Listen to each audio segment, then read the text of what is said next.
Hey guys, this is Ms.A, and this is a tutorial video on how to access the class blog and use it to publish our writing assignments.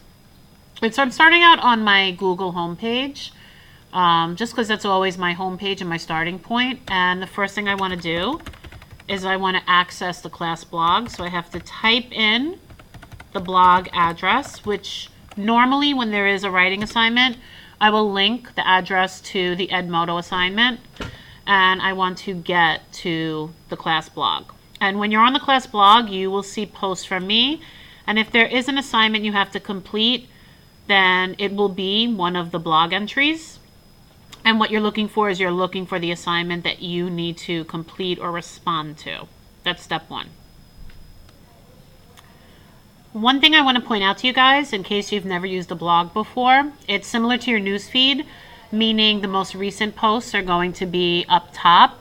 And as you scroll down, you'll see older and older posts. In addition, on the right side of the blog, you will have the post organized by the month they were posted. And eventually, if the blog goes on for a few years, it'll be organized by year. And so if you're looking for something that was from 4 months ago, it's always faster, instead of scrolling down, to go to that month, and then you can look at a more limited number of posts. So when we are using the blog to publish our writing, we want to find the post that the writing assignment refers to.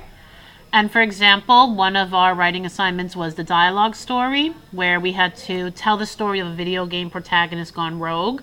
We had to do that using dialogue. I see that post right here, and I'll always include whatever photo prompt we used, just to jog your memory, and then there will be directions to go along with the assignment. So I can see here, the directions say, post the story you wrote for last week's dialogue photo prompt writing activity, then read some or all of your classmates' stories and reply to their story with a comment.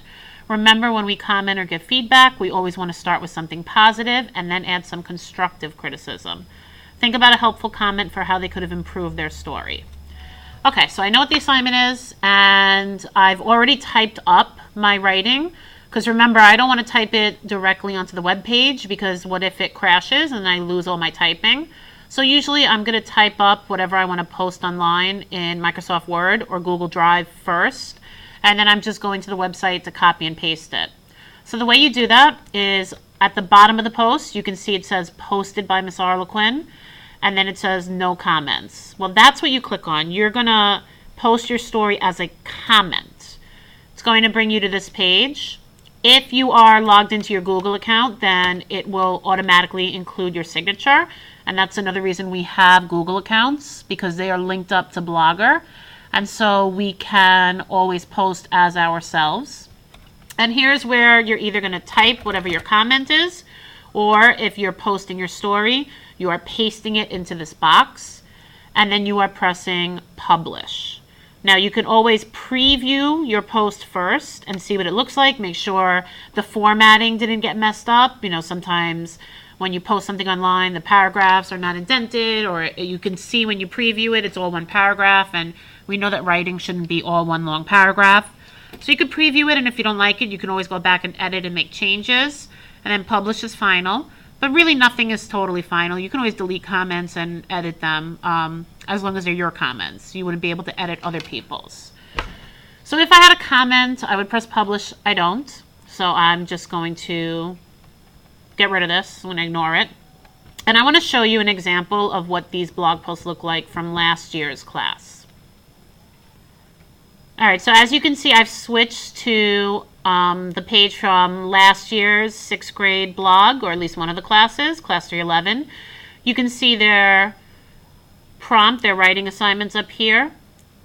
These are just my assignments, and if I wanted to actually get to the student comments and post, I would, again, let's just use the first one, click on the 25 comments right here, and it'll open up the blog.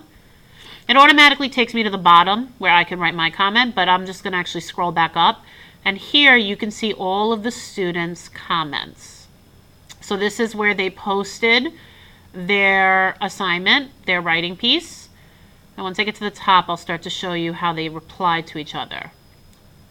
So let's take this one for an example. You can see here that one of the students posted her response, and then underneath it, there is the option to delete.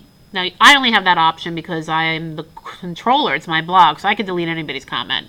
You'll probably only have reply, and you can see directly under here as a sub-thread are the replies from students who read her work and then commented on it.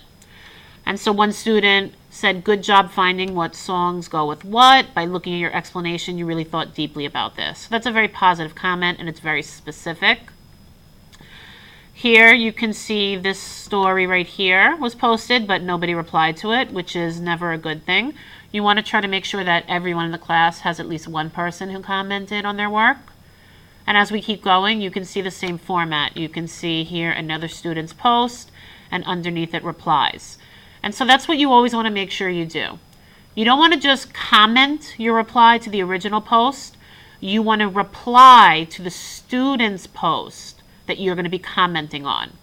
That way, the student can look, find their post, and directly underneath it, they will see the comments that are for their specific work. And that's how we're going to use our blog to post our writing and comment on each other's writing. I hope this video taught you everything you need to know, but if by some chance you are confused in any way, please use Edmodo to ask your classmates and myself questions, and we'll be sure to answer them. Looking forward to reading your writing.